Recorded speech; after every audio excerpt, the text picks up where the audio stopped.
Hurricane Dorian was the worst natural disaster to hit the Bahamas in living memory. Damage to BPL's infrastructure on Abaco and its keys was severe, with more than 2,000 poles impacted, downed or wrecked transformers, and power stations ravaged by both wind and storm surge. Most of our infrastructure needed to be totally rebuilt. This would take a great deal of time and resources, but BPL team members were committed to accomplishing the task as quickly and as safely as possible. I woke up that morning and walked outside, and it was unbelievable. Roofs gone, all the poles down, all the lines down. It was like a disaster zone. Everything was just pretty much devastating. Just pure panic mode. Most people start to think about how am I going to survive. I was trapped in my location for about 3 or 4 days after the storm. It's been a real crazy experience, to be honest. I was here from day one after the storm, and the looks on the people's face, it was a horrible experience. It was horrifying for them. Hundreds and thousands of poles down. We've been working since then, the present day, getting power up. From the looks of things, I figured it would be years and years before anything happened again, because we had never seen anything like it. The type of devastation that Abaco experienced, I don't think any company would have been ready for that, to say have all of the equipment and materials on hand. We had maybe about 90% of the infrastructure gone. To see where we are now, it means a lot. The team up until recently was working 7 days a week, 12 hours a day, and the community to some degree doesn't realize how hard they worked. Oh man, we've worked like we've never worked before. The efforts have been tremendous by the employees. I mean, they worked really hard, worked in the night, and a lot of credit due to the team. Because at the same time, we were restoring power, but we also had to keep the power on. There was that thin line with getting the team sufficient rest versus trying to get people on. And we had to walk that thin line. But the team, they were very eager. We had some help from Carilac, teams from Trinidad. We had teams from Grenada. We had teams from Guyana, St. Lucia, St. Kitts. People like that came through and helped us out. If you could look at the damage, you could see we basically had to rebuild a whole island. The wear and tear that was on our vehicles before, it really showed up with the amount of work that we had to do now. We had a lot of equipment we lost in the process, but that's part of the job. When you're talking about BPL, I think they're doing a good job. They're trying really hard because as we ask for equipment, as we ask for material, no matter what it is, they seem to be pushing really hard to make sure that's in place.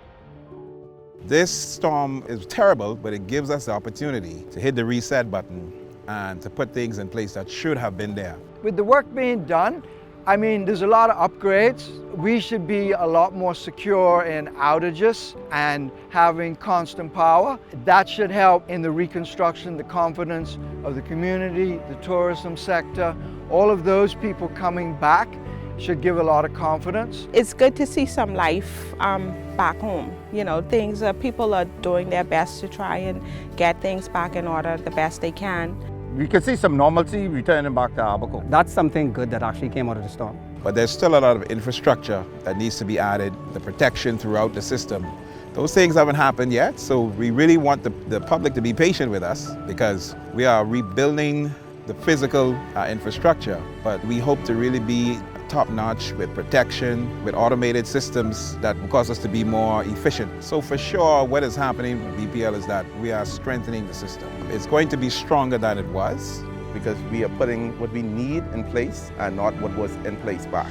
And it's been awesome. I can give you the perspective from the keys. Normally the stuff that we have been doing on some of these keys, we'd have to pay companies to do all kind of stuff. But we have had the local residents volunteer. Like sometimes up in Green Turtle, we ran a cable across for them. Really the only way to get a transformer or power out here is to bring the barge and offload transformers with the crane. The community members have really come together and have partnered with us and other people to make sure that we get the island back to where it used to be.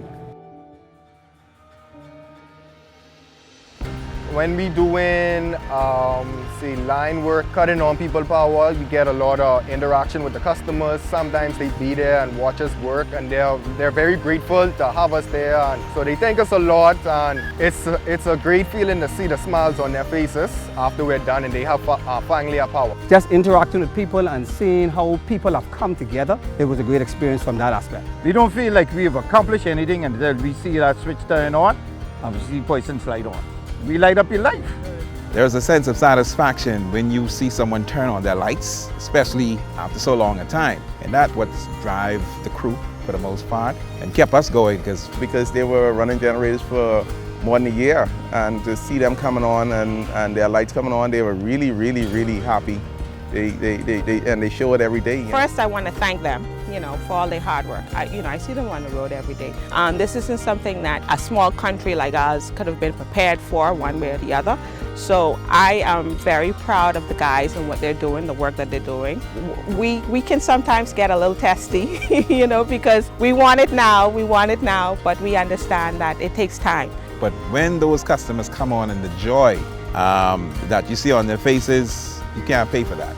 Being a part of this whole thing, this whole recovery thing, is an awesome feeling because it taught me a lot of things. But one of the things, it showed me the resilience of the human spirit. I'm happy to see the populace increase because when I first came, the island was basically empty, everybody evacuated. Now you have people returning to their homes, rebuilding. You have a lot of businesses opening. You have even new people coming to live on this island. So I'm very happy and very pleased with what I've seen happen in Abaco and great things to come.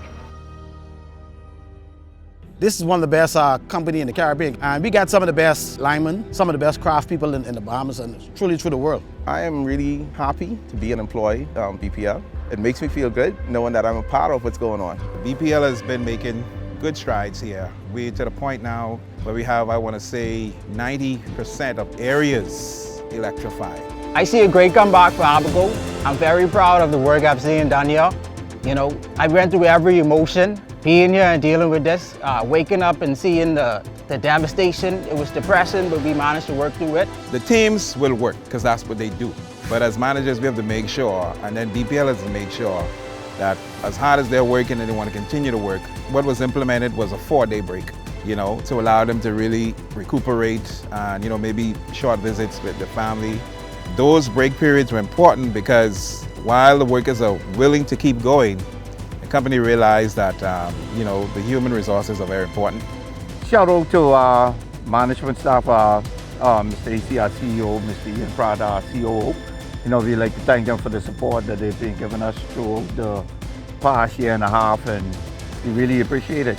And, you feel very well, you feel satisfied that you can really serve your community and your country at large. I'm proud to be a part of the BPL team.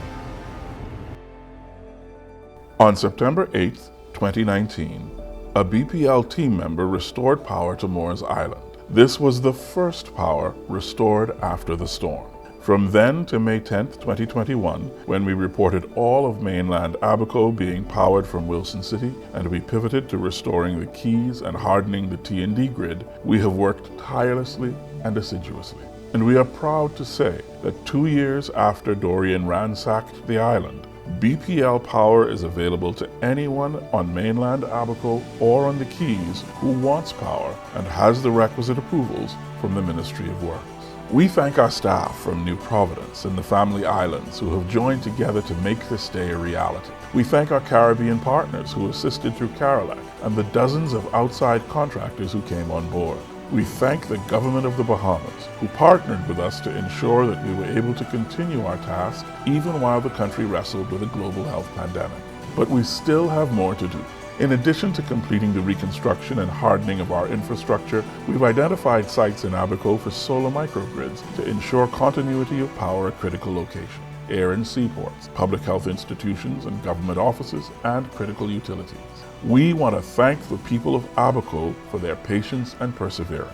Their grace has shown us all what it truly means to be resilient. Together, we've come far, and we remain committed to completing our work for you as we continue building for better.